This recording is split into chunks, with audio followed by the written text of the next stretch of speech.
Good evening and welcome to the September 14th, 2020 meeting of the Auburn Board of Selectmen.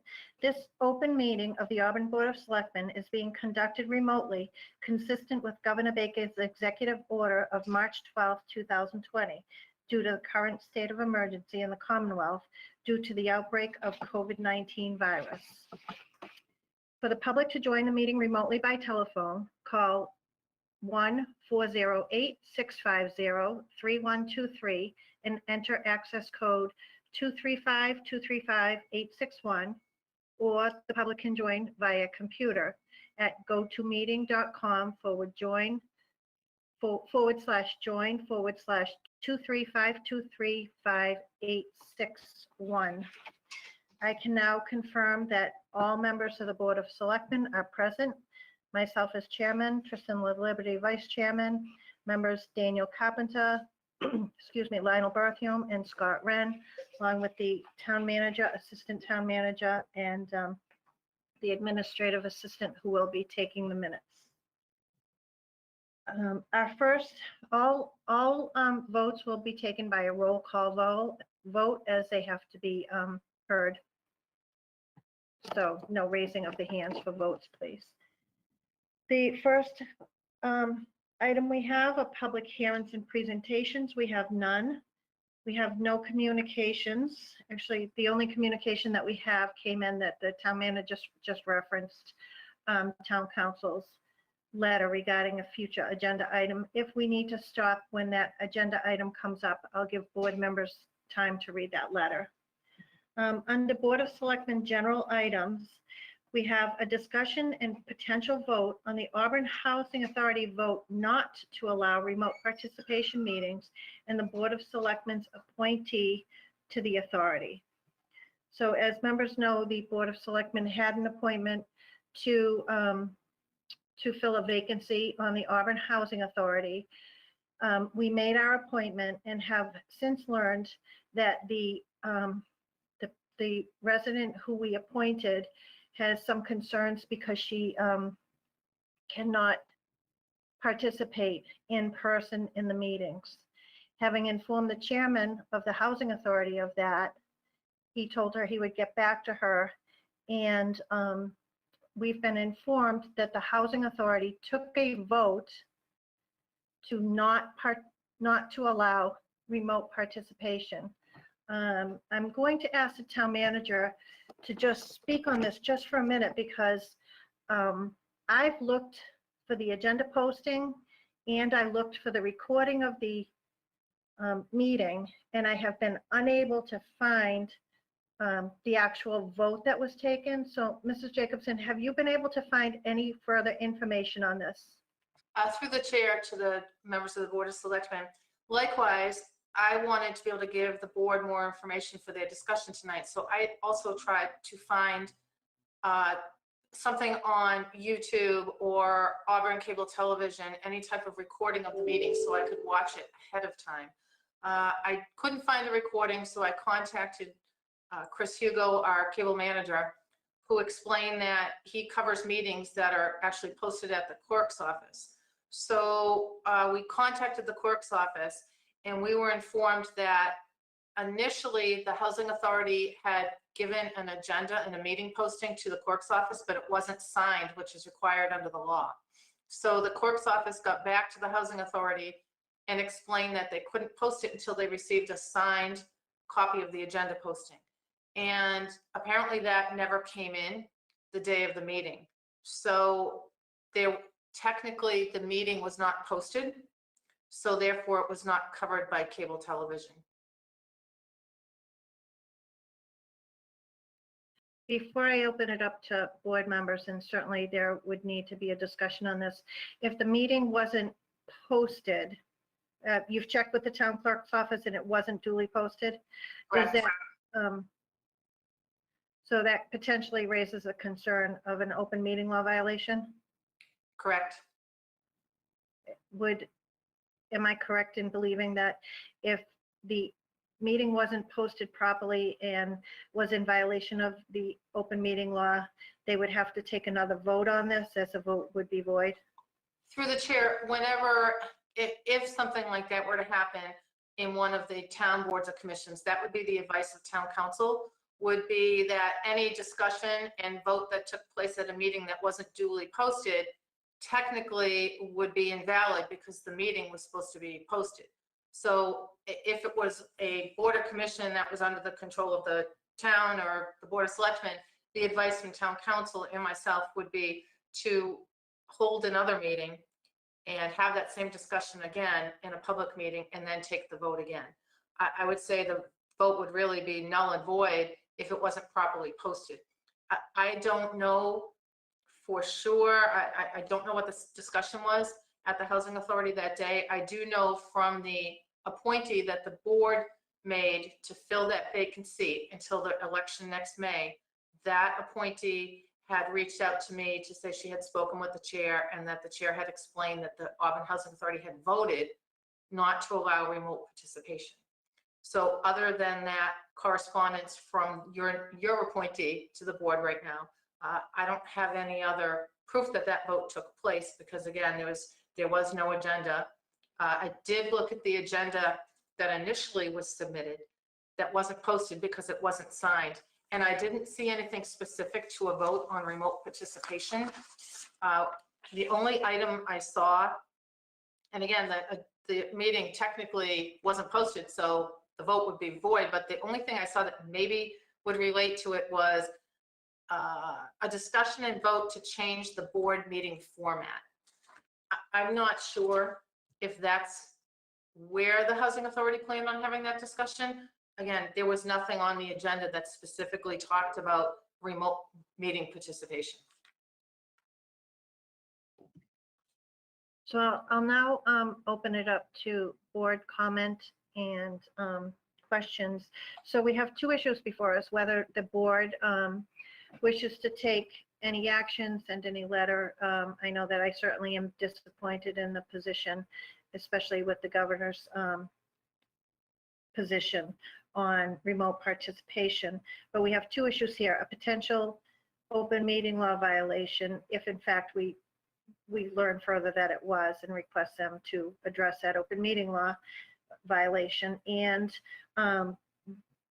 the action that they took or intend on taking to not allow our appointee participate by not allowing remote participation. Do any members want to speak to this? Yeah, Madam Chair. Mr. Berthium, yes. Through you to the town manager, it is actually a concern, the fact that, the governor has requested us to, to have the separation and the remote meetings and everything else, that we would have an organization that, didn't want to allow that. And it was also my understanding that, and it might, part of it might be that, some people aren't comfortable with remote, with computers and everything. But to the town manager, isn't it my understanding that you've offered all aspects of the town assistance and helping to get whoever needed to be remote? You'd help them to be able to do that with the remote meetings? Through the chair to Mr. Bertram, that's correct.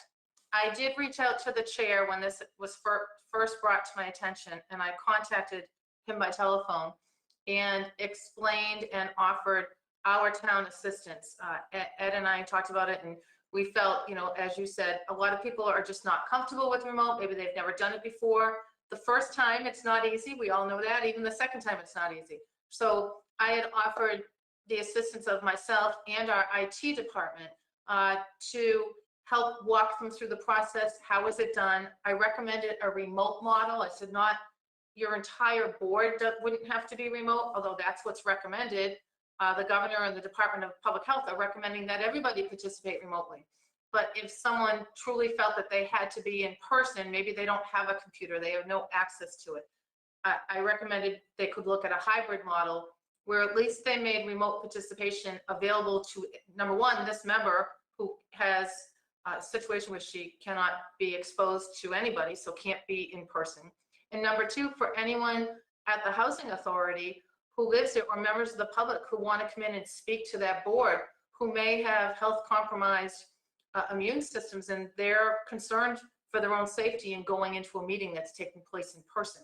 So I did offer to help set it up. We do have a script that the chair just read that we can share. I can share the posting that shows how to post it. And the chair said, you know, all sounds great. Thank you for offering. I'll go back and talk to the rest of the members of the board. So apparently, after that conversation that I had with the chair, the board voted not to hold remote participation at all, which again, I agree with what you're all saying. I am concerned because, first of all, I don't know the size of their room, but there is also a gatherings order that says that no more than 8 persons per 1,000 square feet can be in one location. So to give you an example, the select board room that you're all very familiar with, that can only hold 11 people. Our planning board room can only hold 4. So I don't know how big their room is. Maybe they've already measured it and calculated out what the square footage is. My understanding is, and maybe they have something that says something different, but I don't believe that they're exempt from that gatherings requirement. There are very few exemptions. Town meetings are exempt, but I don't believe a body of a public entity is exempt from that. So I would be concerned that if a member of the public really did want to go into that room, that they'd be, again, violating the gatherings order by allowing a member of the public to go into that room if they were already at their capacity based on that 8 per 1,000, with a maximum of 25. So if there was a hot issue, and maybe hopefully there never are, but they're limiting access to the public, which again is another concern, and that's why the governor's promoting remote participation, because the public should be able to participate. You shouldn't have to say only a certain amount of people can come into the room. I'm very, just very concerned with the fact that, seeing how we've run the meetings and we get our agenda packet and it's, able to follow it. I have basically the Zoom set up on the left side of my screen and the packet on the right. Very easy to follow a meeting, very easy to turn volume on and off, to turn cameras on and off. It really has become a way of life now. And, I'm not even sure going forward, once the governor is, has kind of lifted the request to do remote session, that, some people may still want. I think it's a wonderful thing because, even if in the future, I get stuck somewhere, on traveling for business or whatever, and I still want to participate in the meeting, I'm able to do that. I think it was something that I brought up when I first got on the board 4 years ago. And back then we kind of looked at it and said, yeah, there's so many questions as to, how it can be handled and things like that. But it's really worked out well.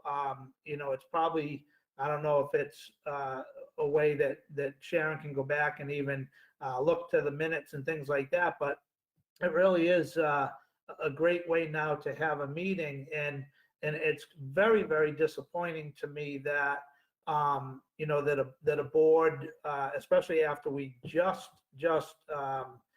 selected a board member, that she can't participate. Maybe it's a blessing that that the way that they handled the last meeting and the vote isn't the legal and binding way to do it.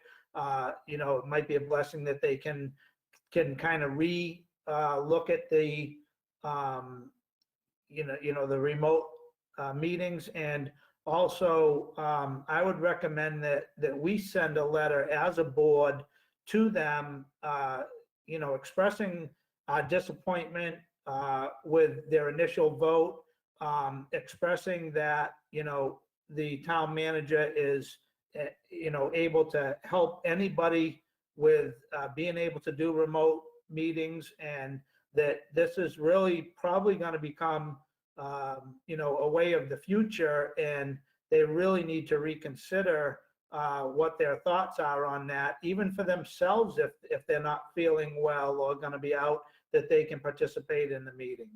So I don't know if I need to make that in the form of a motion or how you want to do it, but I definitely think a letter should go out to them expressing at least my disappointment. I don't know how the other board members feel. I would completely agree with that, Lionel. To have one of the new members on that board request a reasonable accommodation, to not give proper notice of it, and then to really discourage from the facts that are being given to me here, it seems like they're discouraging public participation. I hope I'm wrong, but that seems like it's not in good faith, that vote was not made in good faith. And I think that should be set on the record. So I very much, they've had notice of our meeting as well. I wish that somebody from the Housing Authority would have been here tonight to really at least justify their concern, or at least justify their vote. So I would support a letter. I'd like to certainly view that letter before going out as well. Do any other members want to speak before I repeat what I believe I heard was Mr. Berthium's motion? Mr. LaLiberty, do you want to speak? We can't hear you.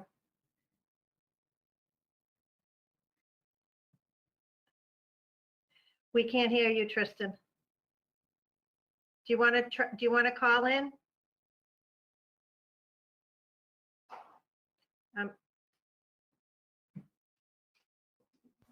I'm going to give Mr. LaLiberty a minute to either sign off and sign back on.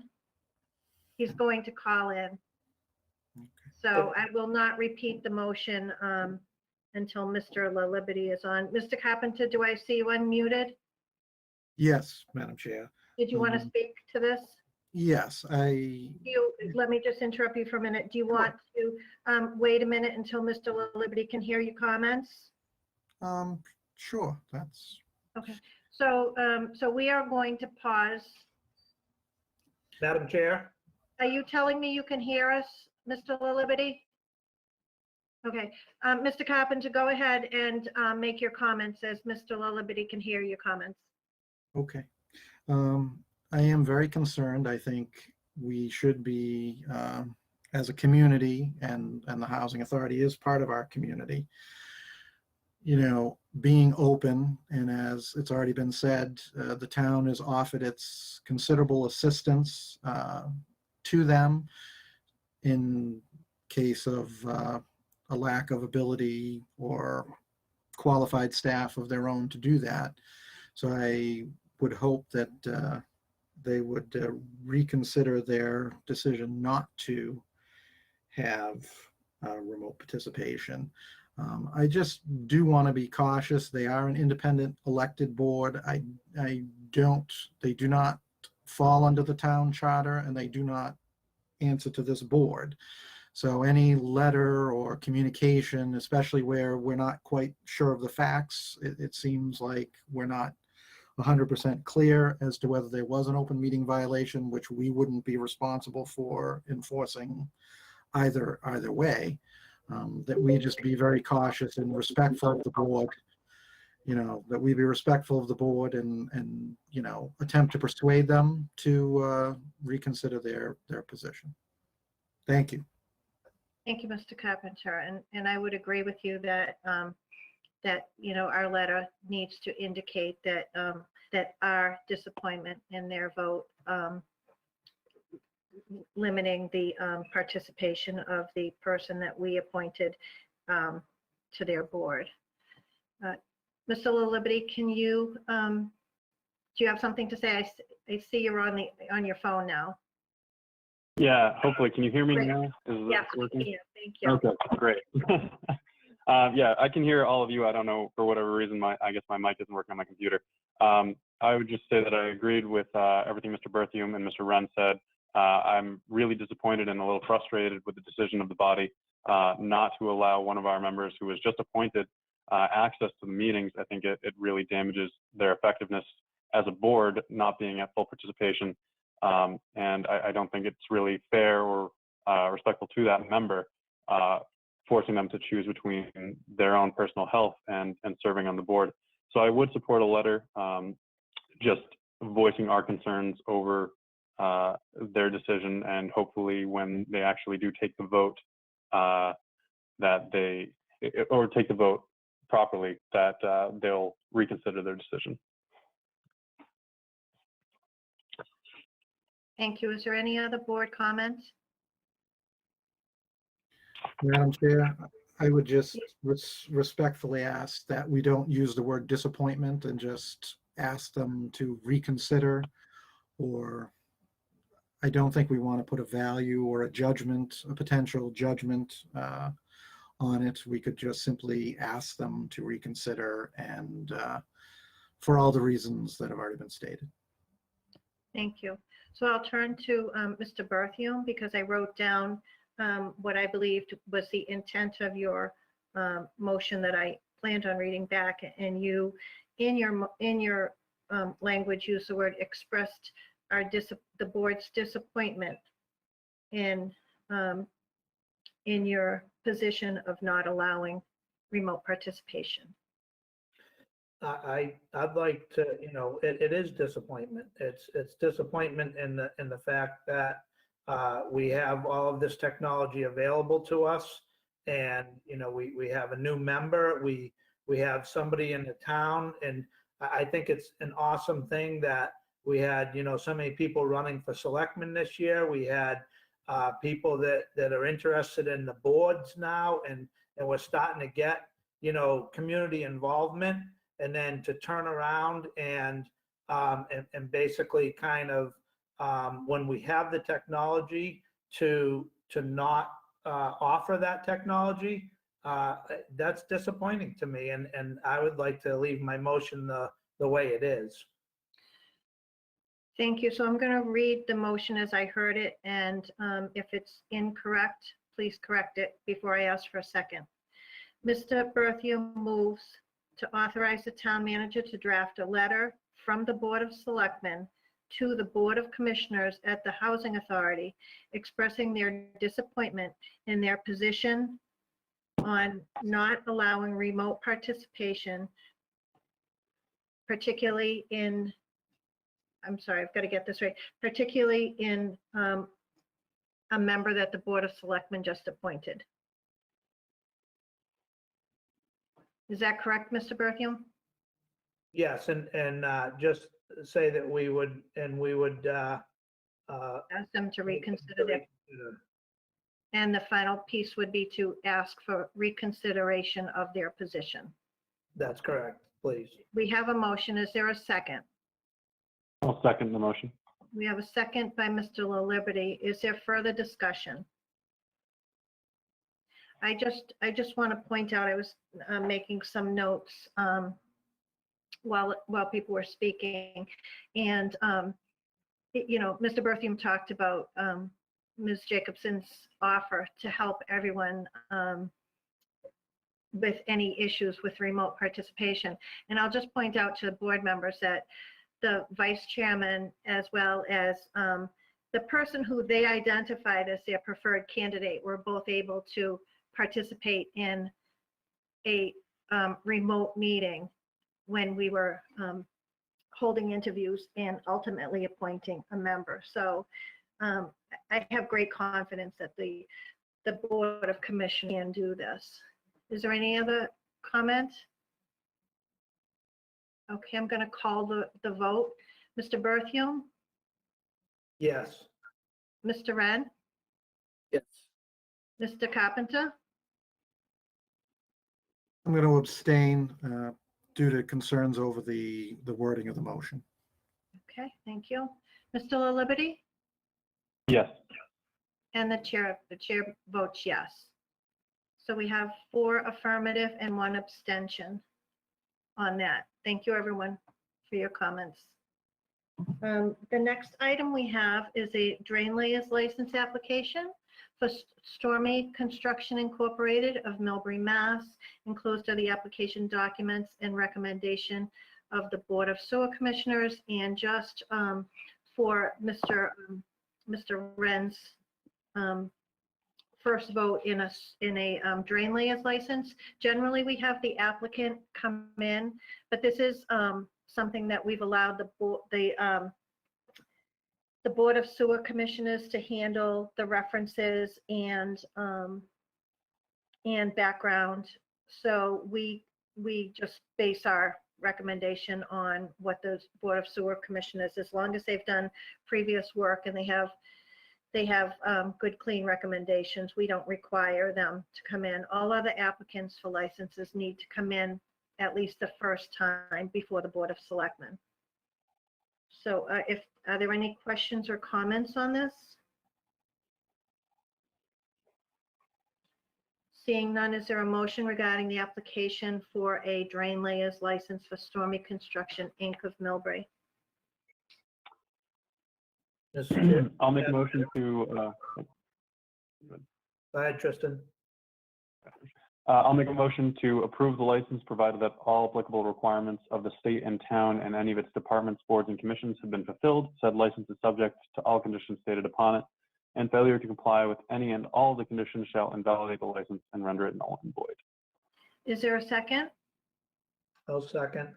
Mr. Berthium has seconded the motion. Is there any discussion on the motion? Seeing none, with a roll call vote, Mr. Wren, Yes. Mr. Berthium, Yes. Mr. Carpenter, Yes. Mr. La Liberty, Yes. and the chair votes yes. Thank you. Moving right along, the next agenda item is reconstitution of the Open Space Committee. The Open Space Committee is being reconstituted as explained in the town manager's letter in your packet dated September 10th. The board would need to vote to consider designated a board member representative to the Open Space Committee. Ms. Jacobson, I could either read the letter or just have you give us a brief summary. Through the chair, thank you. I could just briefly summarize it for everyone. As you know, we put together an open space committee several years ago to develop an open space plan and submit it to the state for approval. You need state approval to be eligible to apply for grants mostly under DCR, Department of Conservation and Recreation, although occasionally there are other grants that are available, but you need to have that approved plan. So we did appoint a committee. Committee did a great job. We developed the plan in 2014 and we updated it in 16. So technically, because it was updated again 2 years later, it's a 5-year plan. It will expire in 5 years under the state's approval. So it will need to be resubmitted to the state next year by June of 2021.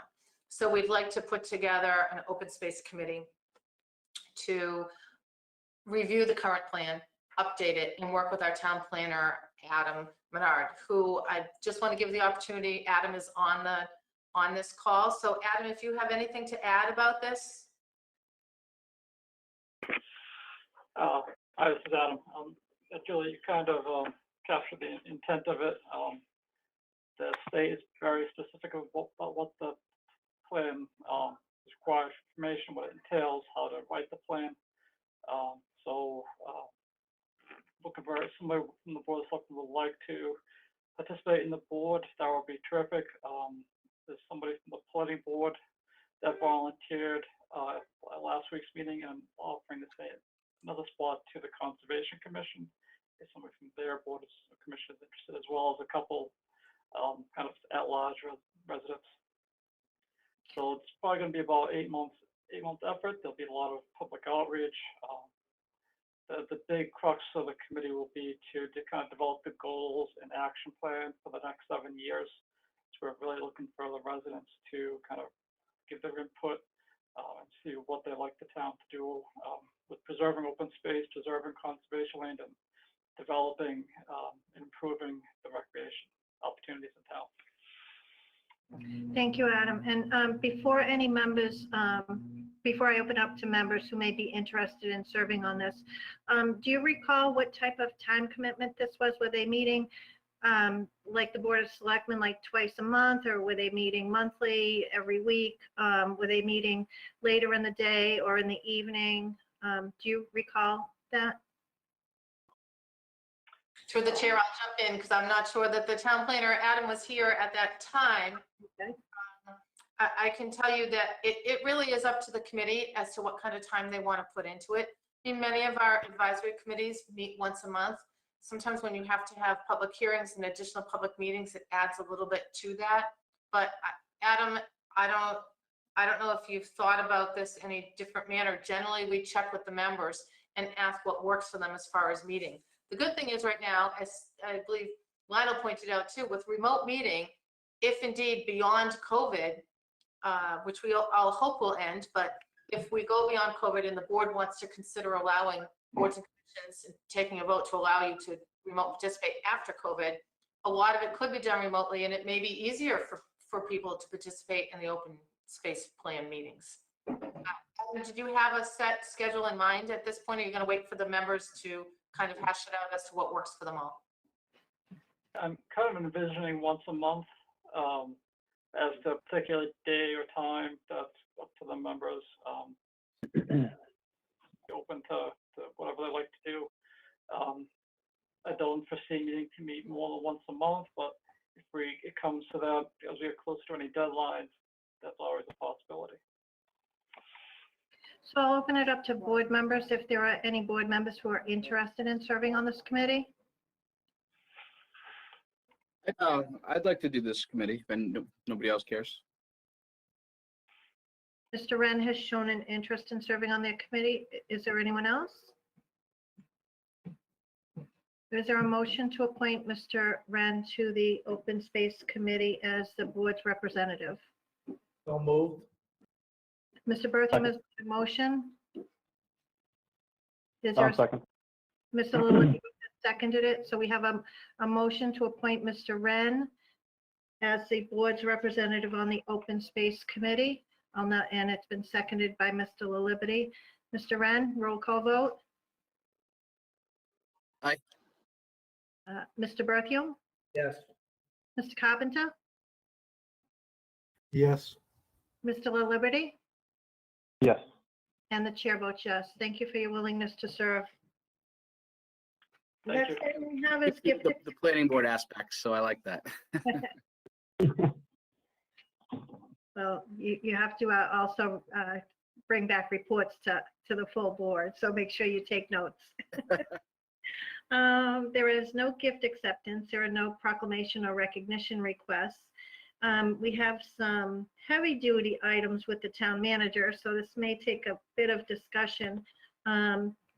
As Mrs. Jacobson said, we had we received a letter from town council talking about the remote participation and the reduced quorum for town meeting, which are agenda items 5A and 5B.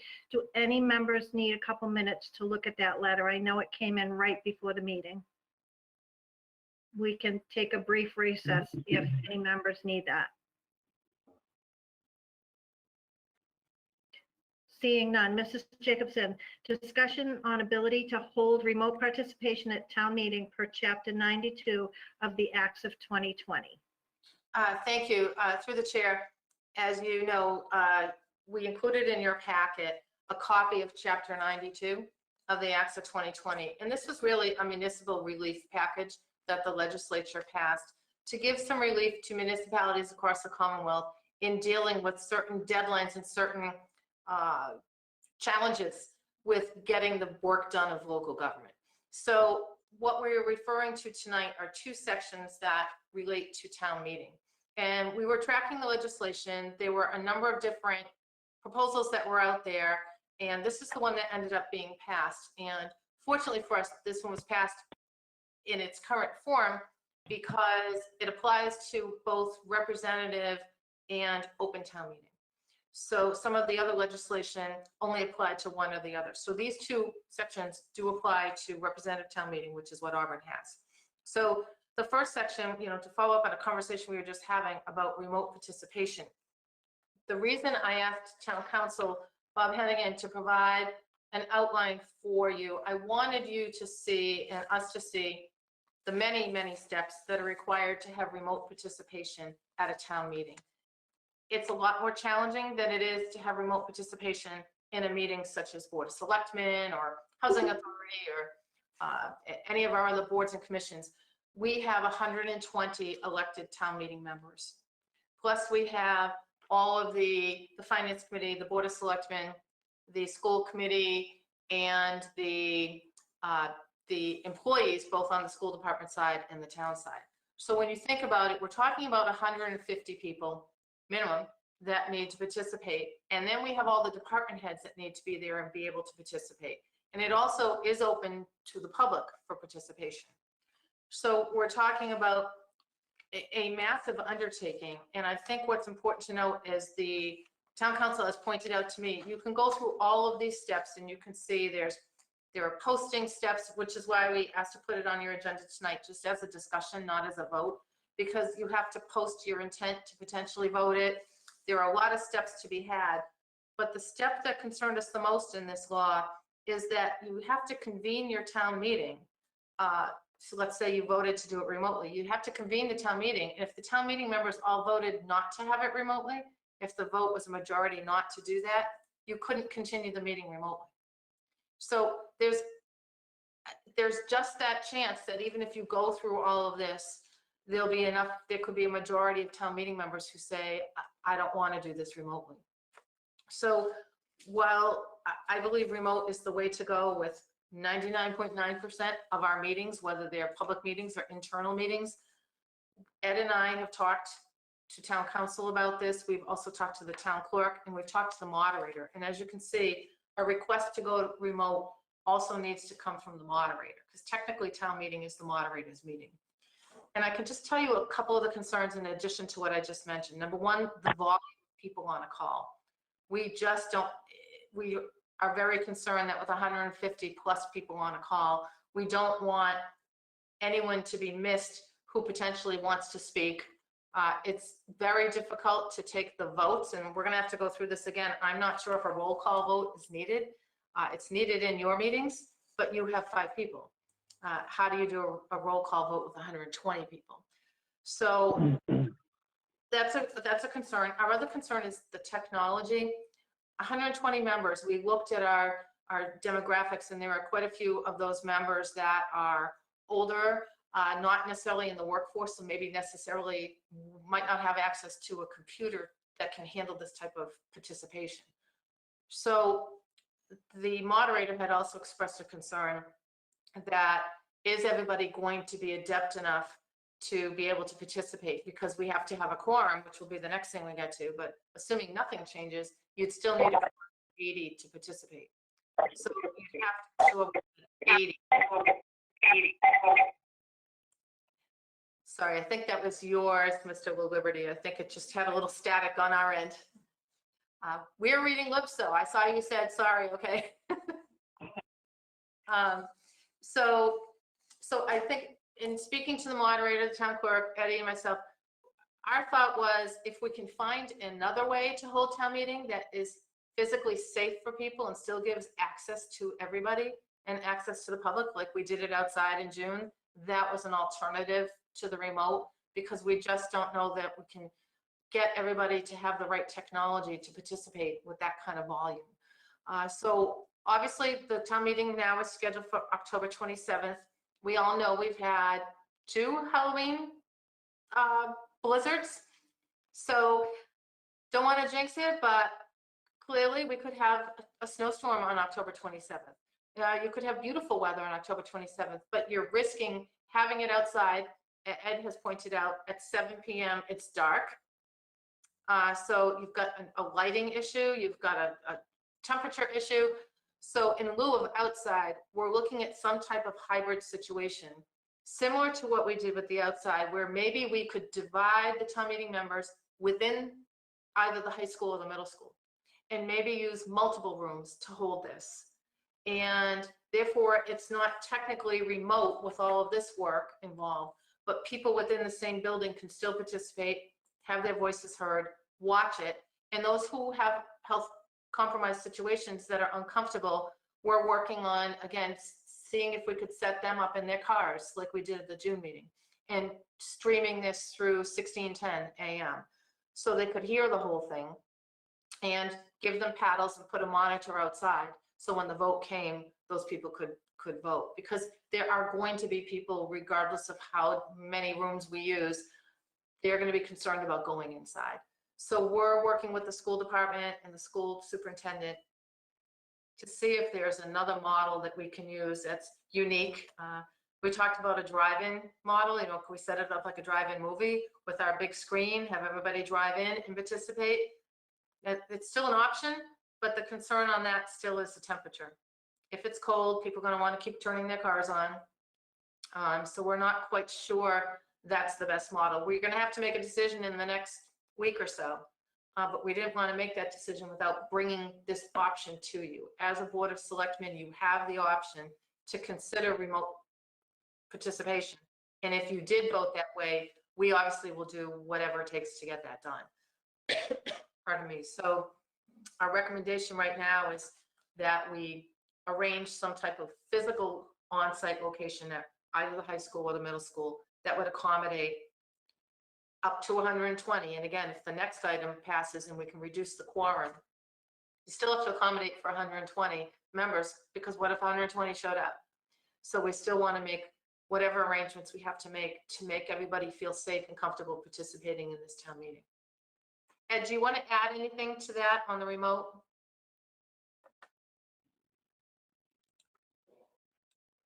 So thank you, Julie. You know, we've given this a lot of thought, and we have to come to some type of decision. But we had some interesting talks with Chris Hugo, Joe Fahey, and the IT personnel at the school department, trying to get a little creative, trying to social distance people in a way that is greater than the 6-foot model to give some people a comfort level. But just to give you an idea of what we're thinking, if somehow we're able to tie in the auditorium and put the town meeting members on the upper deck as well, and put those department heads who typically sit back there in another room that we could tie in. So we would utilize the auditorium, the entire auditorium for town meeting members, as well as another area such as the auditorium or maybe the cafeteria area down below. And then somehow tie in the front lot or the back lot where there could be a component of drive-in town meeting members that, like Julie said, no matter what you do, they're not going to feel comfortable participating in a closed area or in a building. We believe with the technology we can do that. But once again, it's all going to depend on what the quorum is going to be, how many people are going to participate. Quite honestly, the town meeting we had on the football field is the most attended meeting we had in a long time. So I think people are willing to give whatever a shot. Hopefully, somehow we can make it work without going totally remote. And that in itself brings in a lot of complexities to how you orchestrate that and how you take votes and things of that nature. Thank you both for the information. Do board members? Sorry, one more thing through the chair. Just a reminder, I mentioned it earlier, but not in the context of this item. Town meetings are exempt from the restrictions on gatherings. So legislative bodies, which in Auburn is your town meeting, is exempt. So we still, as Eddie pointed out, we could still have that many people in one area. We just feel from a safety perspective, it's just not a good idea. It's just, I know we're exempt on certain things, but we still have to take every precaution. And we also have to make sure that the public, even though they don't participate in town meeting, we want them to feel comfortable attending or watching it, which they do at home. As you know, we rarely get more than 10 or so people in there. But we want to be able to have an area for people to come if they do want to do that.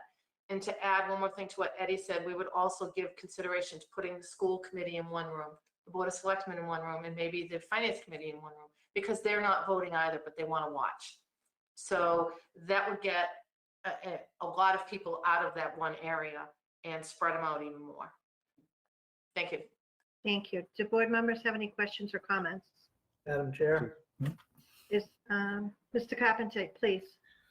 I was just saying, with all the reading and that I did, and thank the town manager for all the good information, as well as town council for even providing additional information. This is really something that the moderator and the town clerk need to agree to. Personally, I feel that the Board of Selectmen should refrain until we get something from the moderator, who seems to be in the driver's seat on that particular act. And I wouldn't think that we should consider anything until we hear from the moderator. Thank you. Does anyone else have any comments or Madam questions? Chair? Mr. Berthium, yes. Yeah, so a couple of things that come to mind in listening is, through you to the town manager, how many total town meeting members do we have? 120. 120, and our quorum is 80 80 currently. right now, correct. So has anybody reached out to or sent a letter to the 120 to actually see who might not be willing to come in and you know, represent in a public setting? My concern with the and you folks brought it up. My concern with the cars is that it is dark that time of year, and you know, unless it's an earlier meeting where you could have it, you know, right at 5 o'clock, you might be able to sneak an hour or so in. But you know, it concerns me that it would be dark and people going out looking for, you know, signs being held out of cars. You know, might not be the best way to do it. The other thing would be if you know, people, I don't know if there's any phone applications where, you know, town meeting members can vote, you know, by dialing in 1 for yes and 2 for no, the number 2.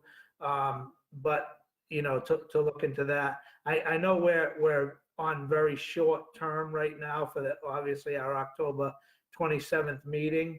But I think that if we could get a letter out to the 120 town meeting members fairly quickly, that might be good information for the clerk and the town moderator to be able to look and say, okay, we really only have, you know, 5 exceptions of people that don't want to get together. And other than that, I love the idea of having, you know, separate rooms for the different committees that don't get involved in the vote but want to watch it. And also, you know, having the different areas where, you know, that maybe the public can go and they can be, you know, remoted in or videoed in through, you know, maybe the gym or cafeteria, and the town meeting members being at the in the auditorium. So I definitely think you guys have done a lot of great research and have a good plan going. I just wanted to throw a couple of extra ideas out there. Thank you. And thank you for your comments. And so I just want to be clear on this, and I agree with Mr. Carpenter. If you look at our proposed timeline for remote participation of town meeting, that between September 19th and September 27th, a written request must be submitted by the moderator for a remote participation town meeting. And after that, the Board of Selectmen shall vote to determine if the town meeting shall be held remotely by means of a video or telephone conferencing platform requested by the moderator, and that vote must be taken no later than 10 business days after submission by the moderator to the Board of Selectmen. So I will still keep it open for comments, but you know, I would agree that the next step has to be the town manager needs to be in contact with the moderator, because you know, and of course bring the town clerk into the discussion, but this appears to be solely a written request by the moderator. Through the chair, you're correct. The law provides that the moderator must make a request. And as you can see, I think it's on the third page, it said the moderator has to determine two things. One, that they cannot safely assemble town meeting members and interested members of the public. And two, that in a common location while complying with all guidance. Part of the concern is we can safely do it. It's just some members may not be comfortable there. So that's one statement. It may be hard for him to make that statement, given that we're allowed to have our town meeting in any building in town. And even under a new law, you're allowed to move it out of town if you have to. But to Mr. Berthium's question, we did not reach out to town meeting members yet on this because we didn't know what we were going to be proposing. When we reached out to them all by telephone before the June meeting and said, this is what we're doing. We're going to have it on the field. And instead of, would you come if it was on the field? And if you were concerned about the field, would you come if you could stay in your car? And from that, we got 13 members who said that they would stay in their car. And we got 100 plus that said that they would participate on the field. We only had a couple who said they couldn't do either because they just couldn't take the chance of being out and exposed at all. And I think we had about 8 of those, somewhere on those numbers. So I'm going to say it's going to be similar in this situation. If we decide to do this, not remotely, and to do it, spreading them out, we would call all the town meeting members and find out how many would need to be in their cars and how many would need to be separated. And we do that by phone. We have to get about 6 employees to call because, as the chair just pointed out, the timeline's too strict to enable us to do a written letter and then get information back because of all these timelines. But we did have an initial conversation with the moderator who was not, didn't believe the remote would work for a lot of different reasons, but we can get something more firm because you are all correct. The moderator is the one that drives the process, and if he wants to make the request, the board then has to act on it. It's my understanding, and we'll verify it, that this isn't a request that he felt it was appropriate to make because of some of the complications. But we can check with him tomorrow. That's why we wanted it on your agenda today. So if he did want to do it, we have 2 weeks to get you prepared, do the posting, contact the town meeting members, and get a plan in place. Because at that point, if he did want to do the remote and the board wanted to, we'd have to find out how many town meeting members could actually participate remotely. Do people have the technology? Are they able to do it? Are they comfortable doing it, taking a vote? And is the moderator comfortable running the meeting and having to watch the screen and with 150 participants?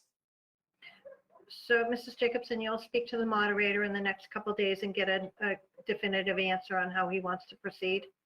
Correct. Thank you. Do members have any other comments or questions on this? We're going to be moving on to the forum issue, but do have any questions or comments on the remote participation? Madam Chair, Mr. Berthium?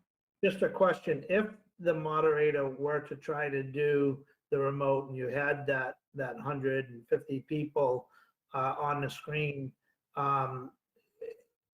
are assistants used, allowed, not allowed to be able to feed back to him so that, you had, maybe 2 or 3 assistants that might be focusing on 20 people each, or do you know if that's allowable, or is he really the only one that can, would have to maintain the screen and look at all 120 plus people?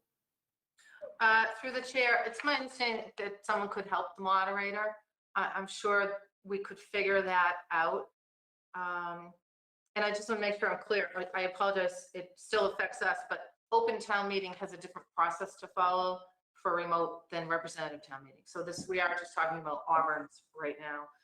But the other issue is that we have to keep in mind, even if we went forward with this, when they convene the meeting, they have to take a vote to then continue to go forward remotely. So you'd really have to know what the position was of your town meeting members before you did that, because then you're still having to face having a physical town meeting somewhere. And that would have to be put off till another night that you have already posted. So we'd have to have double postings. You'll have to post for a remote town meeting, and then you'd have to make arrangements in case that vote failed for a non-remote. So, yeah, I don't know, as far as telephone, through the chair to Mr. Berthium, telephone is the same thing as remote. So calling in a vote is the same thing as a remote. It's a form of remote participation, so you can't have that. Some communities, I know of one that has done this, I know of a couple, but one did this, and they had electronic voting machines in place for their town meetings. So some of those electronic voting machines, you press a button for yes and you press a button for no. It goes up on a screen during the meeting. Some of those machines, my understanding, have the capacity to then have a remote as well. So they already purchased the machines. So there's some way that you can tie those remote into remote participation. We don't have those machines. Were those just, oh, sorry. Yes. Through the chair, I was just wondering, were those just iClicker kind of small handheld devices that they just handed out to the town meeting members and had them? Yeah. Yes, through the chair, we looked at a couple different models from different communities, and they're about this large. And yes, you press yes or you press no. It goes up on a screen exactly how many people voted yes, how many voted no. The moderator was not in favor of utilizing those machines. And town meeting is the moderator's meeting per se. We've had that conversation a couple times with the moderator, perhaps with the COVID situation that no one ever could have imagined we'd be in this. To Mr. Berthium's point, and I think Mr. Wren said it too, this is going to change the way we do business moving forward. It's a new normal.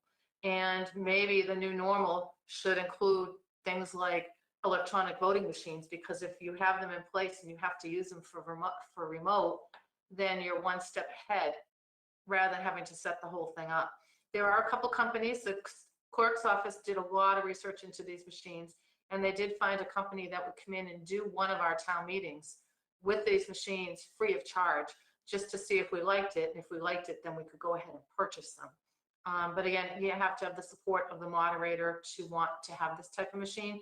And I think he had some concerns about them. I won't speak for him, but I know he had some concerns about the machines. So I think we can move on from this one because we have to wait until the town manager speaks with the moderator to see how he wants to move forward. I think the checklist for the quorum adjustment certainly is something that we need to address because this falls on the Board of Selectmen. So Mrs. Jacobson, if you could talk about that process. And this is the next, this is agenda item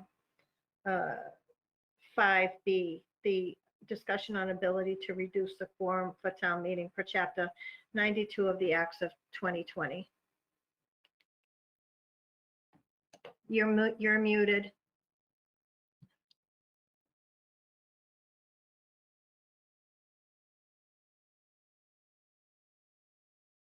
Okay, so you don't need to see me, but can you hear me? Okay, I apologize. So on this particular section of Chapter 92 of the Acts of 2020, the Board of Selectmen, in consultation with the moderator, can change the quorum. And the requirements, it's interesting, there aren't that many parameters for doing it under this law. The only parameter really is that the quorum cannot be less than 10% of your current quorum. So if our current quorum, or 10% of those that are needed to meet. So I know what I saw what town council wrote, but it was my understanding is it would be 10% of the 80. It couldn't be less than 10% of the 80. I think his letter said it couldn't be less than 10% of the 120, but either way, it couldn't be less than, you couldn't go less than that under the law. I think that the issue is we struggle every annual town meeting and every fall town meeting to get a quorum. We send out code red calls the week before, the night of, then we get to town meeting and we still don't have a quorum. So we start with the phone calls, we start begging people to come. And sometimes we've waited 45 minutes or longer to get a quorum so we could start town meeting. So in a non-COVID world, getting 80 people to come to town meeting has been a challenge. In a COVID world, we understand it's going to be even more of a challenge. Just if you look at the demographics of our town meeting, we are going to have members that are vulnerable populations, and we could potentially not get that quorum of 80. So myself, the assistant town manager, the town clerk, we all talked about what we felt would be an important recommendation to this board, because we do believe, A, we should reduce the quorum. This does not mean if you get 120 members, that 120 members can't participate. Whoever comes as a member can participate. All it means is you can start the meeting and continue it if you reach a quorum, not necessarily a quorum of 80. So we talked a lot about what would be realistic. Again, you could go all the way down to 8 or 12. We don't think that's appropriate. This is a public meeting. It's a public process. People have run for these seats, but if there are a lot of people who feel they can't come, what's a reasonable quorum? And we thought, the three of us thought 40, the town clerk thought 50% of the current quorum down to 40 would be good. She and I then both spoke to the moderator the other day, and he supports the recommendation of a quorum of 40. He felt that that was realistic. Again, all it means is we can't have the meeting if we don't have 40, but if we have 60, 80, 100, 120, obviously all those people can participate. No one would be prevented from participating. So the recommendation from myself, the assistant town manager, the town clerk, and the moderator was to drop it to 40. And as you can see on the last page of the checklist that Attorney Hennigan gave, this requires far less notifications and actions. We're talking about it today.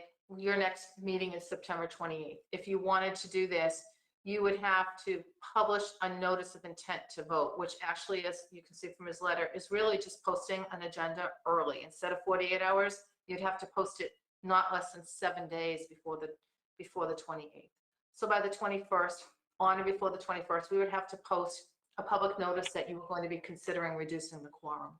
Then if you took that vote on September 28th,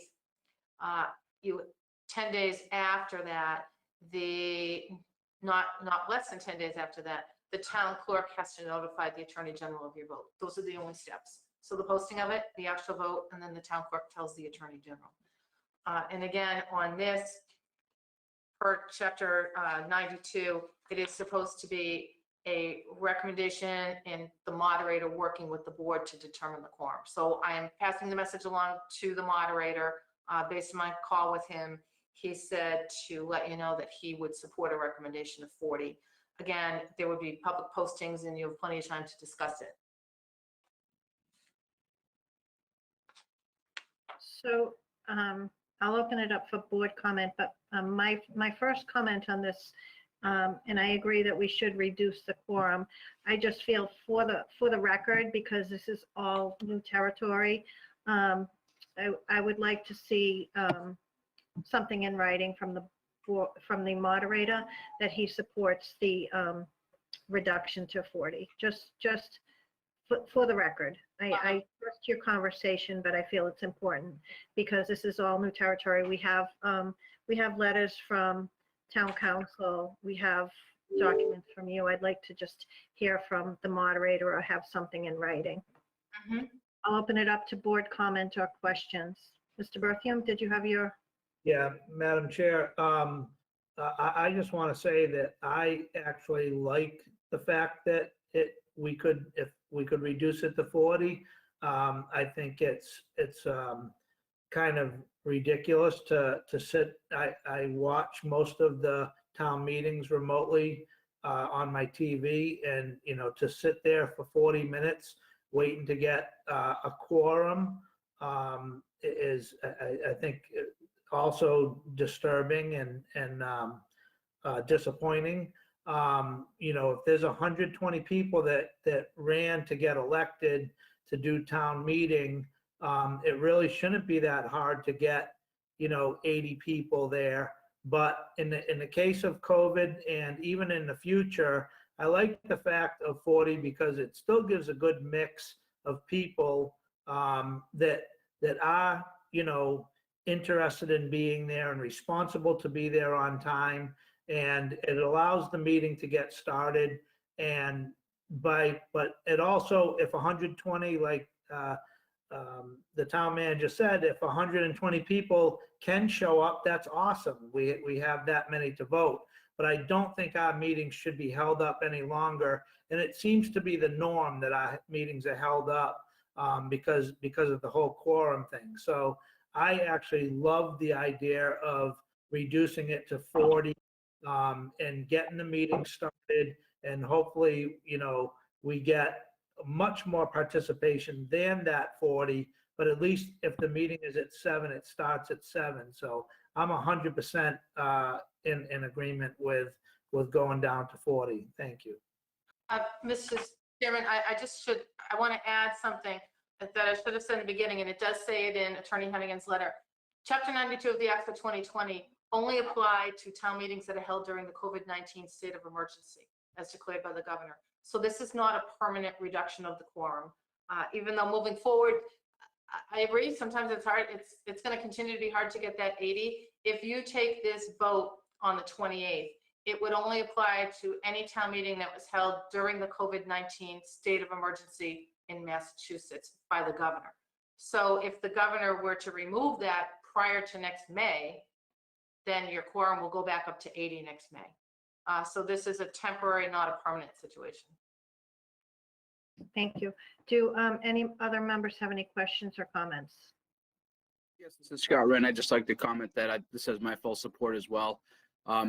Obviously, we want as much participation as possible, but during these trying times, it's even more important now than ever that the business of the town goes forward. So we need to make it as easy as possible for that to happen. So this has my full support.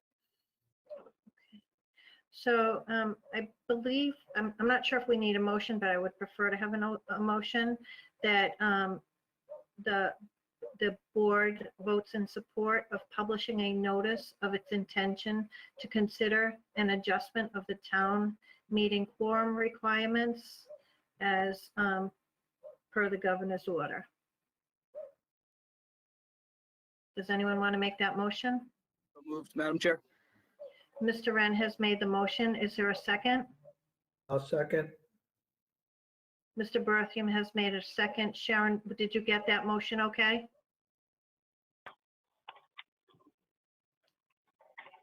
I'm sure she's there. All right, so we have Could you repeat that one more time? the motion is that the Board of Selectmen shall publish a notice of its intent to consider an adjustment of town meeting quorum requirements under the governor's guidelines for COVID-19. Thank you. You're welcome. So we need a roll call vote on this. Mr. Wren, Yes. Mr. Berthium, Yes. Mr. Carpenter, Yes. Mr. La Liberty, Yes. Yes. and the chair votes yes. It's a unanimous vote. Is there anything else on this item, Mrs. Jacobson? So we will see this on our September 28th agenda. Through the chair, And- and you'll also have a letter from the moderator. I'll make sure he puts it in writing because that is a requirement that he also has to approve of this, not just the board. So I'll get that letter. We can help him transcribe that letter depending on what's required under the law. So we'll get that to you well in advance of your meeting as well. Great, thank you. So moving on, we have an ADA transition plan draft and update. Yes, so I won't go through the whole thing, but there is a letter in your packet. It was a notification. I did send it to the board a couple weeks ago and just wanted the public to be aware of it. As you all know, we received a grant from the Massachusetts Office on Disability to put together an ADA transition plan, which the town has never had. It's highly recommended that we have a plan such as that because it's a blueprint for moving forward to make improvements to your public facilities, whether they're buildings or parks or land, to make it better accessible for the entire community. And it allows, the plan allows us to come up with recommendations and strategies and priorities. So we this board made the development of this plan one of my goals for this year. So we did get the grant. We hired a consultant. We had to put off the time frame by about a month and a half, maybe 2 months because of COVID, because the consultants couldn't actually go into some of the buildings or into some of the land. Not only were they not allowed to on the town side, but in their own companies, they weren't allowed to go on site until certain conditions were met. So we are back on track. We applied for and received an extension from the state. And this is a pretty comprehensive plan. It's available on our website at auburnguide.com. And there is a link. Once you go in there, it's right on the front page, tells you how to get there. There's a link to all of the documents that have been developed. And that includes an executive summary, an evaluation of our policies, which actually we had to develop some policies, a self-evaluation, which is the actual site evaluation, the overview of all the municipal buildings, school buildings, outdoor facilities, and then a summary report. And then lastly, a number of Excel spreadsheets that outlines the improvements to be made to every single municipal or school facility to bring us into total compliance, and even beyond that, just to make it more ADA friendly, in addition to the actual legal requirements. We understand, and I just want the board to know and the public to know, we know this is a multi-million-dollar process to do this. It is for any community in Massachusetts, and I'll say that because we're all older communities. A lot of our infrastructure was developed prior to the ADA requirements, the federal ADA requirements. So updating it is a major undertaking. But you need to have the plan in place to at least get started. And the state recognizes this isn't going to happen overnight. They also recognize that COVID is going to impact all of us financially. It's going to have an impact on our CIP and our process for making improvements. So as best we can each year, we are going to be focused on these priorities. So we're asking the public to take a look. And if you have any comments, get them to us either by email, mail, or in person. You can call us. And we will have the consultant take a look and see, based on these comments, are we still within the requirements of the ADA, which is the Americans with Disabilities Act. So we will then submit the report to the state. And our intent is to get it to the state next week, because once it's into the state, we're then eligible for the next item on your agenda, which is to apply for a project grant for the ADA Municipal Grant Program, which enables us to apply for up to $250,000 to implement some of the strategies that we've developed in the plan. So it's a logical process to follow. So it's the development of the plan, identify the strategies, identify your priorities, and then start applying for money to make those priorities become a reality. So that's what our plan is. This has been a really interesting process for all of us. I would say our ADA coordinator is Caleb Moody, who's our building commissioner, and he does a fantastic job. But this project has involved every single municipal and school department, because every single building had to be evaluated. The consultants had to walk through all of it. They had to meet with all of the staff to learn about what programs we offer, how do we offer them, how do we make them accessible, what accommodations do we make, which goes back to a kind of a discussion we had at the first item about the Auburn Housing Authority.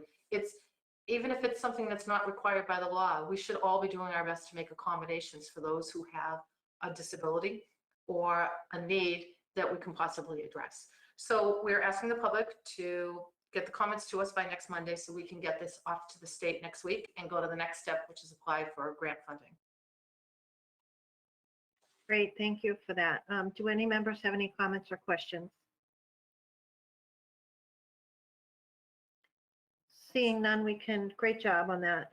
We can move on to the next item, which is hold on, got papers everywhere.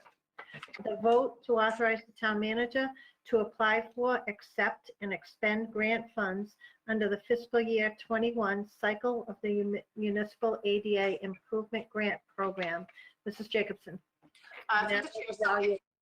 I know. If you have all this free time and you want to read, I don't know, 200 pages of the ADA transition plan and go through all of it, but I can summarize for you now that amongst the priorities that we feel are the most important right now are the playgrounds. So under the ADA, most of our playgrounds need upgrading with regard to the treatment under the playgrounds, and it's very expensive to do that. So this ADA grant has not been funded by the state yet. It's not confirmed, but the application period is open until I think it's October 9th or October 10th. So we want to get a grant in, assuming it's going to be funded by the state and made a priority. So our intent is to look at the priority on all those Excel charts. Lemansky was about $130,000 to bring it into not compliance, but to meet some of the priorities that would enhance our ADA accessibility. And also, we thought since we could apply for up to $250,000, we'd take a number of other playgrounds and bundle it as a grant application to upgrade the town playgrounds and get as many of them done as we can. So that was the intent. If the assistant town manager has anything to say, I know we checked and there's no match required. So this would be just a straightforward grant application for $250,000. Although I would tell you, Ed and I have had our discussions about this, and we really feel once this plan's in place, it's important for us to try to allocate some funding from the town every year, maybe through one of our funds that we've put CIP dollars into. But this plan is here for a reason, and we need to make every effort we can to implement some of these strategies. Some can be done for very short money, we're talking a couple $100s. I think the larger projects like the playgrounds, where you're talking hundreds of thousands of dollars, we're going to have to carefully wait for certain grant opportunities to do that. So today we're asking for your support to allow us to apply for the up to $250,000 for ADA improvements to our playgrounds. Ed, is there anything on this that you need to add? Julia, I think you hit on all the key elements that we talked about. I think what we want to focus on going forward, like Julie said, is prioritize this in the CIP. So when we're replacing playgrounds that are programmed in the CIP, we make sure we're ADA compliant under the terms of the grant with this plan. And then we also have some financial flexibility every year when we have a consideration for the use of our free cash policy. We spend up to 50% of the net gain. So we may be able to tackle a few of these projects through that funding source, or maybe through a future vote of overlay surplus funds that we typically use for our facilities management program. So, these are the kind of things we're thinking about now. But I think, by a vote of the board to apply for these grant funds would go a long way in addressing a first phase and addressing our ADA compliant issues. So that's all I wanted to add. Thank you, Ed. I should add, as part of this plan, Thank you. Transition plan, we will be ultimately putting together a disability commission under Mass General Law as well, made up of residents who are eligible to participate in such a commission to help guide this plan in the future. This is something that shouldn't just go on a shelf. It should be continually reviewed and implemented, so that disability commission will help us stay on top of doing that. So that will be another step that you'll see coming over the next few months as we start to put together that commission as well. Thank you. Do board members have any questions or comments? Seeing none, is there a motion regarding the authorization? Madam Chair, Mr. Berthium, I'll make a motion to authorize the town manager to apply for, accept, and expend grant funds under the fiscal year 21 cycle of the Municipal ADA Improvement Grant Program. The Mrs. fund- Dixon, do we need a figure in that, up to 250,000? Yeah, That's fine. That's yeah. exactly right, yes. I'm continuing to read. The grant funds, if awarded, would pay for ADA improvements to town playgrounds. The award would be up to $250,000. Thank you. Is there a second on that? I'll second. So Mr. La Liberty has seconded. Is there any discussion on the motion? Seeing none, this is a roll call vote. Mr. Wren? Yes. Mr. Berthium? Yes. Mr. Carpenter? Yes. Mr. La Liberty? Yes. And the chairman votes yes, so it's a unanimous vote in support. Thank you. Thank you all. And we just have the last item on your agenda, town manager agenda, is the dog park update, please. Correct. So again, talking about grants and the various votes that this board has taken to allow us to move forward with these great projects. So I just wanted to give you an update on where we are, because we do get a lot of questions on this. DPW has taken the lead in the dog park. They've done an outstanding job. Bill Coyle and Joanna Paquin and now Eilish Corey working on this. And I just have to give them a lot of credit. Not only have they been involved in the ADA plan and the transition plan, as all the departments have, but they're heavily involved in it. They've done a very good job on this, and this is it's been a little complicated, but we're getting there. So I just want to let the board know that the town issued, I believe it was in July, we issued an RFP for the construction of the dog park.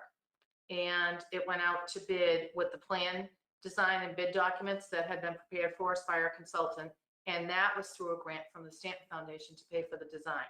That was 100% paid for by the Stanton Foundation. So we went out to bid and we reviewed all the proposals that came in. I should know the number, I apologize. I think we got about 12 proposals, which was great. And we went with happened to be the lowest bidder, which was also the most responsive and responsible bidder.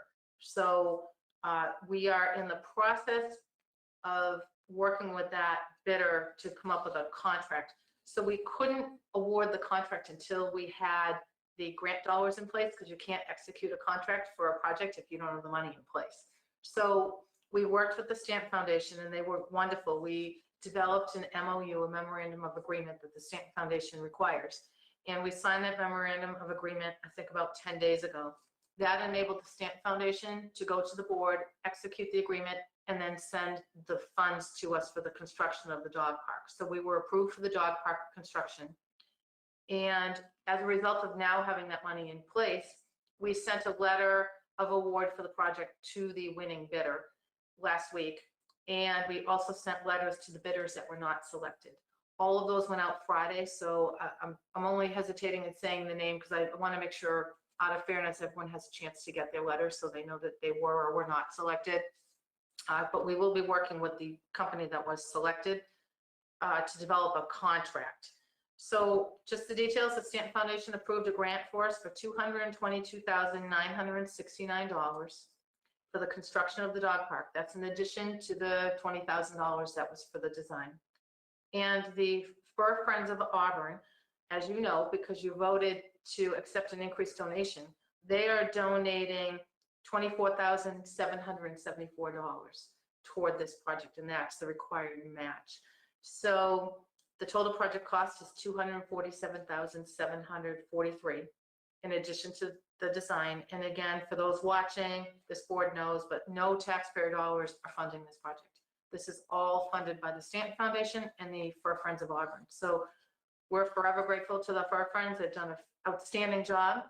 I believe Mr. LaLiberty is a member of the Fur Friends, and he's participated in a lot of their fundraising activities, but we're just thrilled to be moving forward with this.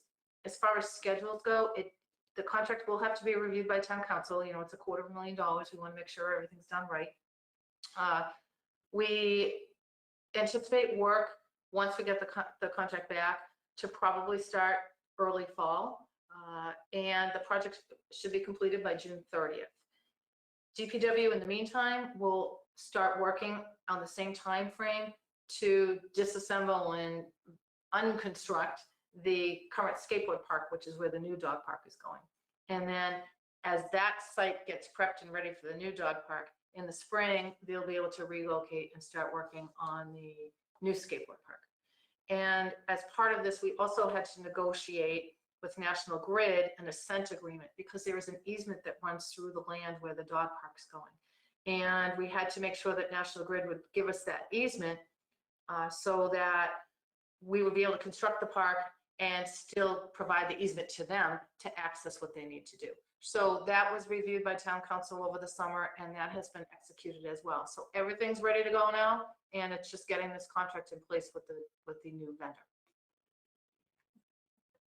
Thank you. Do any board members have any questions or comments? Madam Chair? Mr. Liberty? I just wanted to say that I was able to actually attend the reading of the bids, I think it was 2 weeks ago now. And I talked to Mr. Coyle afterwards, and I was impressed with the number of bids that we got. And I asked him if that was typical, and he said it actually wasn't, that was the most bids he'd ever seen on a project. So some good things to come out of COVID is a lot of these construction companies wanted the business or wanted to make sure that they had business. So the town actually had a lot of really competitive construction companies bidding on this project. So that was great to see. And I just want to congratulate the members of the Fur Friends executive board for actually putting together a really aggressive campaign to fundraise. And it's good to see their hard work paying off. I'll second that. Anyone else? Madam Chair? Mr. Bertheum? Yeah, I just also wanted to congratulate the Fur Friends for their determination. I know we seemed like we were giving them a hard time at the beginning of this. It just goes to show you that if somebody wants to get something done in our community, it can get done, and they did an awesome job by raising that money. And it, you know, through all their help and with the great work, obviously, of our grant writing people here in Auburn, which amazed me every, you know, meeting that we have, you know, where we have on our agenda getting one grant or another, many times with it usually as little as 10% match. You know, it's phenomenal that our town continues to, you know, get out of town money to get a lot of things done. We're one of the most progressive towns, I believe, in central Massachusetts. A credit to our town manager and all of her staff. And it's a credit in this case to the Fur Friends, who again were determined and did a wonderful job. And I couldn't be prouder to see this project going forward right now. So just wanted to put that out there. Thank you. Thank you. Anyone else before I move on? Seeing none, we have no tabled items, so we're going to move on to Board of Selectmen member items. Mr. Carpenter has 2 items. I believe that they will require separate motions. So the first item is a request to ask the town management for options regarding a pause or reduction of town fees for businesses affected by COVID-19. Mr. Carpenter? Yes, thank you, Mrs. Goodrich. And I'm looking at this, and what I intended instead of town fees was license fees, and more to the point, typically annual fees. I know that in a couple, typically in late October, we vote on a fee schedule as a board, and then we have our annual renewals come December, November, December time. I didn't bring this up earlier because we did not have a full board and we were still grappling with the state budget.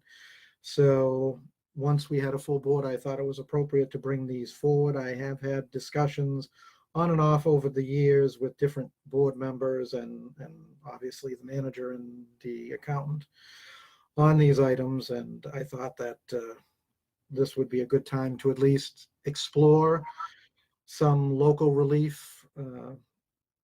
So that is the reason for my request. Thank you, Mr. Carpenter. So I just want to be clear that you're looking for support from the board for the town manager to bring us back a report with options regarding a pause or reduction of the annual licensing fees for businesses. And it says affected by COVID-19. Yes, which I would think would be pretty much everybody. So yes, and it would be typically annual fees or fees that the Board of Selectmen adopt. Yes. Obviously, it would be great if other committees or town departments that collect fees would be in a position to do that, but that's obviously entirely up to them as to what procedures they wish to follow. And because we are on a tight timeline, I'll just ask the town manager, I know that you've spoken with Mr. Carpenter about this. Is this something that you could, I mean, we would certainly want to know the financial impact. Is this something that you could have prepared for us for the September 28th meeting, or I don't want to set a date, but we, as Mr. Carpenter pointed out, we'll be taking votes on, well, in November, we take the votes on all liquor licenses, because that vote has to be taken by the 30th day of November. And then the general license renewals are at the end of the year. And as Mr. Carpenter pointed out, the fee schedule is a vote that we take in October and November. Correct. So the fee schedule is taken every October. So it will be on your agenda again for October. I think I'd rather tie any recommendations to that, because if you, just looking quickly at the fee schedule, a number of the fees on your fee schedule are established by Mass General Law. And some of them you can go up to and not exceed, and some of them are a set amount. So we'll have to look at all the fees and see which ones are up to and which ones have any kind of or lack of parameters under that amount. So if you normally charge 50, can you charge 25? So we have to do some research to see what you're able to do under Mass General Law and what you're not able to do.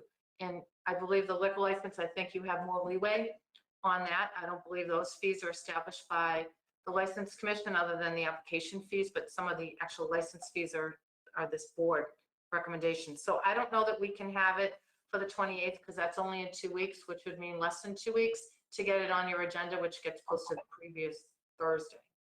So that in 10 days, I don't know that we can review all of the fees. There are several of them. I'm looking at it. And most of them, we just have to go back and look at the reference. So, under these, there are secondhand, pawnbroker, junk dealers, those licenses, we have to go back and verify against the general bylaw or the Mass General Law. So it is going to take some time to research it, but we can absolutely look at that. Okay. And Mr. Carpenter, I just want to be clear that that was in the form of a motion to request it, to ask the town management for options, to provide a report with options regarding a pause or reduction of the annual licensing fees for businesses affected by the COVID-19. I can certainly make that as a motion. I didn't know what the board or board members' opinions were, or it was basically a discussion item. So I'm certainly happy to make that motion. I think it's a good option, but again, I'm one member, and thankfully we have 5. So. All righty. Well, I would certainly like to continue this discussion. So if Mr. Carpenter makes the motion, is there a second on this? I would second that. We have a second by Mr. Berthium, so we're under discussion to ask the town manager for a report. Is there anyone else who wants to comment on this? Mr. Wren? Just a question. I certainly support relief for those that need it. Do we have the ability to put any qualifiers on it to show a proof of hardship, or would it have to be you give relief across the board? I would believe, Mr. Wren, that if it's action that the board is taking, yes, I believe we could put qualifiers on it. Because I don't, with the licensing fees, I don't personally believe that every business was impacted equally, but to just say that without having the fee schedule in front of us to know what businesses are impacted, I think we would need a list. But I absolutely believe we could make an amendment to any motion and put a qualifier. Anyone else? I just want to, through the chair, thank Mr. Carpenter for putting this motion on our agenda. Okay. And that was Mr. LaLiberty. So if there's no further discussion, we have a motion and a second on the floor This is a roll call vote. Mr. Wren? Yes. Mr. Wren votes yes. Mr. Berthium? Yes. And Mr. Carpenter? Yes. Mr. La Liberty? Yes. And the chair votes yes. It is a unanimous vote, Sharon. Thank you. And the second item, similar to this, is a request to ask town management for options regarding a pause or reduction of interest on tax payments plans for those experiencing economic hardship due to COVID-19. Mr. Carpenter. Yes, and this is a similar item to the one above, but this would affect residents as well as others. And, you know, I like to think from the discussions we've had earlier that we do think that people in general do want to do the right thing. They don't, but circumstances with employment and other things, they may not be able to make that whole tax payment, but if they can keep current, this is not an event that they caused or any of us caused. And I just think personally for me to charge them tax when they're already going through such a interest, on these items is, you know, you're just burying them deeper in debt. So certainly I do believe and would support, you know, as Mr. Wren said, you know, proof of hardship is certainly necessary for these type of things, but anyways. Thank you, Mr. Carpenter. So I'm just going to ask the town manager, I know that this is set by DOR, but, and I've had so much information coming through regarding COVID, but was there something that was put in place over the summer regarding this? Through the chair, yes, if the board recalls, back on April 3rd, Governor Baker signed a law that provided temporary relief for municipalities and taxpayers. And it was a local option that gave the CEO, and in our case, the town manager of each municipality, the option to adopt this local option to extend due dates for real and personal property tax payments and to support waivers of interest on certain taxes. That law went into effect, and it only specifically applied for bills that were due on or before, let's see, it was March 10th were the original bills, and then they extended the payment of those March 10th bills to June 29th, 2020. And they also extended the due date for applications for property tax exemptions to June 1st, and it was originally April 1st. So those dates were set in that law. So unless there is another law that provides for municipal tax relief, local option for municipalities, we're not allowed to do that. We can't waive interest and penalties on late fees without that. I checked maybe a week or so ago with the Mass Municipal Association Legislative Division to see if they were aware of any pending legislation that would change that going into FY21, because that only applied to FY20 bills. And right now, there was nothing pending, although the legislative division felt that there would likely be something forthcoming for this coming fiscal year that we're currently in, with, again, a lot of those bills being due January and or March. So right now, there's no mechanism to provide that type of a waiver. Mr. Jacobson, is this action that is only taken by the governor, or did you say it's the legislature is considering taking action?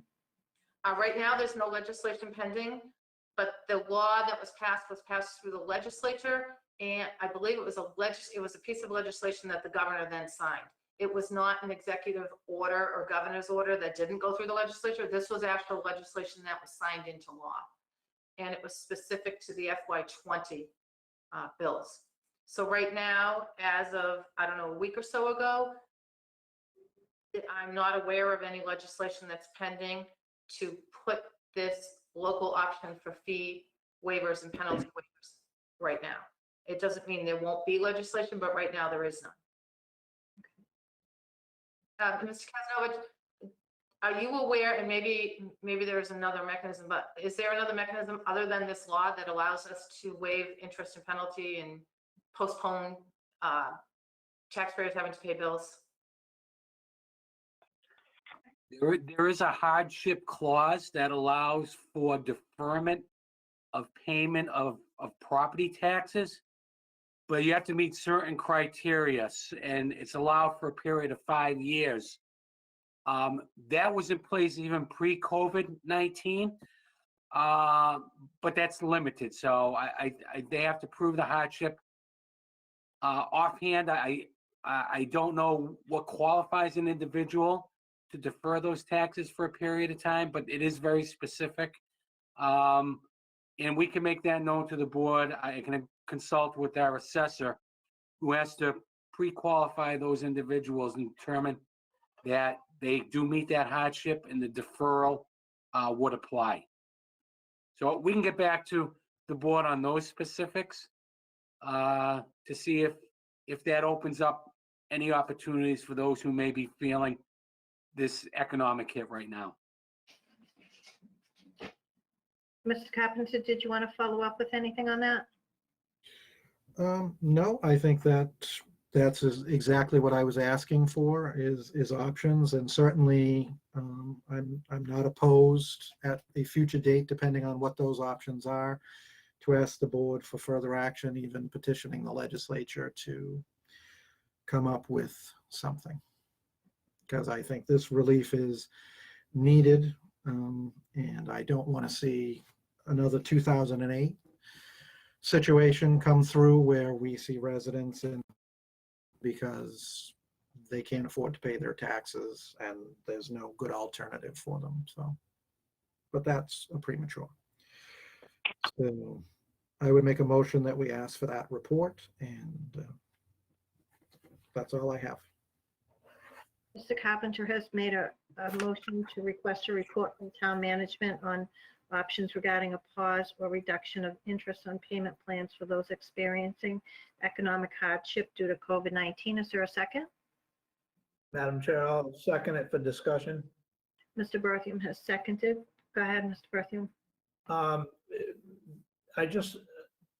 kind of wondering, the town manager mentioned that we don't have that much leeway as far as the interest and penalties. I was kind of hoping that even if the interest had to stand, that maybe we could forgive the penalties or late fees, or however you want to call it. I thought those were on a town level. So with the report that that comes to us, if that could just get verified, or maybe the town manager already knows, but I was kind of hoping that those at least would be a separate item that maybe we could provide a little relief from that. Through the chair, I can answer that now. The law that was passed in April provides a local option for waiving interest and late fees. Without that law, we don't have that authority. That's a different program than what Mr. Kazanovich was talking about, which would be deferring real estate tax payments, not the interest or if they're deferred, then they're not going to incur an interest or a late fee. So that's something that was in place prior to COVID. We do have some residents that have taken advantage of that. They were eligible, and they will actually technically go on a payment plan for, I think Ed had mentioned, up to 5 years. That is not the interest and the fees. So I think, to your point, I think the motion should be changed from just saying that you're looking for a report on the reduction of interest in tax payments, because we don't have that authority, to just say you're looking for a report on mechanisms for providing relief to residents on their real estate tax bills. Because again, we don't have any authority to provide relief on interest and late fees. That has to be done legislatively. And that falls under DOR, but we can provide the report on this deferral program and who's eligible for that. Does that clarify it, Ms. Kazanovich? Is that correct? Okay. You have to use your voice, Mr. Kazanovich. You're on. That would be correct. Thank you. Mr. Carpenter, do you, you heard the town manager, do you want to amend your motion? Sure, that works for me, however we get the information, and I appreciate the answers tonight, which I'm not surprised that with the manager and the CFO, that they have a lot of these answers at their disposal. I appreciate their knowledge. And Mr. Berthium on your second? I'll second the amendment. Okay. And just under discussion, and thank you, Mr. Carpenter. That's why I had actually followed up with the town manager, because I too would support, if needed, you know, writing to the governor for, you know, an executive order, or the legislature, whichever, wherever it fell, to provide relief to homeowners. Mr. Wren, were you? No, okay, all righty. Is there anything else on this item? Yeah, before we move on, Madam Chair, Mr. La Liberty is speaking. I just wanted to also comment on it. Mr. Carpenter referenced it, and then you did as well. I think that this might be something that we do want to write to the legislature about, either our local reps or the legislature as a whole. I appreciate that they allowed us to extend payments a while back, but it seems like we really didn't anticipate this going as long as it did, and people are continuing to feel hardships. So I think this may be something that we should go to the legislature or Representative Frost and Senator Moore about. So I think that may be something at our next meeting to discuss in more detail. Absolutely, we will put that on the next agenda. Is there anything else? Seeing none, this is a roll call vote again. Mr. Wren? Yes. Mr. Wren votes yes. Mr. Berthium? Yes. Mr. Carpenter?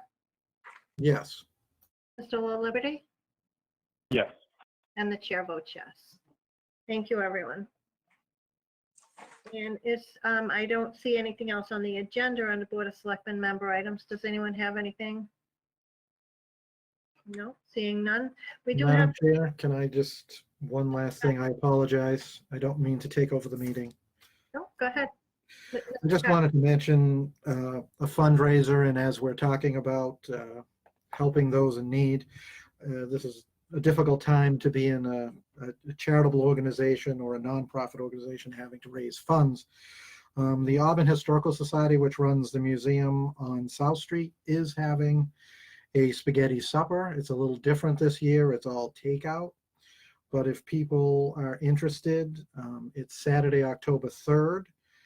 Pickup times vary between 4:30 and 6 p.m. at the Packagug Church. Tickets are $10. Further information can be found either by calling them at 508-832-6856 or emailing them auburnmuseum@verizon.net. So I just wanted to give them a shout out to do whatever we can to get the word out. Thank you. Thank you for reading that off, Mr. Carpenter. And so it gives me the opportunity. I spoke to Mr. La Liberty over the weekend and drafted him as a volunteer to help with the food. So if there are any other board members who want to assist with preparing the food and packaging it to go, please talk to me, as we all do it as I'm Serve Safe certified, so help with the food, but any volunteers are always welcome. So thank you for that, Mr. Carpenter. Madam Chair, Yes. I also had talked to Mr. Carpenter about that, and though we wanted to help out, we're not going to be around for that. And I spoke with another board member, Mr. Wren, who is president of the Auburn Youth and Family Services, and asked him if it would be okay if we bought, meals and donate them to Auburn Youth, and had the Auburn Youth families be able to go and pick up a meal, which I think would be a treat for some of the families. So if anybody wants to support both the Historical Society and the Auburn Youth, I think that's an awesome way to, help out two people in the community, and a great fundraiser. Thank you. Great, thank you. Is there anything else under member items? Seeing none, we have the minutes of August 12th, 2020. Before you, are there any corrections or omissions? That would be the three members, Mr. Carpenter, Mr. Berthium, and myself. Seeing none, I'll just comment since Sharon is on the call. Pages and pages of minutes on a Zoom call. You did an excellent job, so thank you. You did an excellent job as always. Thank you. Thank you. You're welcome. Is there anything else before the board tonight? I'll entertain a motion to adjourn. So moved. Mr. Second, Made a motion. Mr. Carpenter has seconded. Mr. Wren, this is a roll call vote again. Mr. Wren, Yes. Mr. Berthium, Yes. Mr. Carpenter, yes. Mr. La Liberty, Yes. and the chair votes yes. We are adjourned. See everyone on the 28th. Good night, Take all. care. Thank Good you. night. Good night. Good night.